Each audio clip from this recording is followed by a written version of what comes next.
નમસ્કાર ખેડૂત મિત્રો, આજના વિડીયોમાં આપણે વાત કરીશું કપાસની હાઇટ નથી વધતી તો શું કરવું જોઈએ। કારણ કે ઘણા બધા ખેડૂત મિત્રોના જે અમને પ્રશ્ન આવે છે કે સર અમે NPK, DAP, પોટાશ જેવા ખાતરો આપીએ તો પણ અમારો કપાસ વધતો નથી। તો ખેડૂત મિત્રો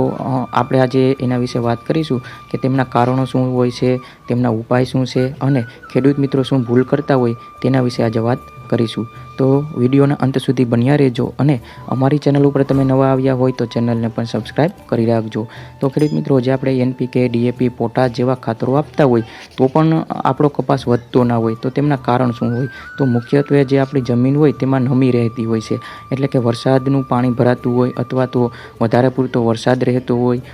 અથવા તો જે આપણું વાતાવરણ હોય તે ધુમ્મસ જેવું રહેતું હોય, એવા જે કારણો હોય તેથી આપણે જે NPK, DAP, પોટાશ જેવા ખાતરો આપીએ તો જે આપણો છોડ હોય તે મૂળ દ્વારા લઈ શકતો નથી અને તેમનું રિઝલ્ટ આપણે મળતું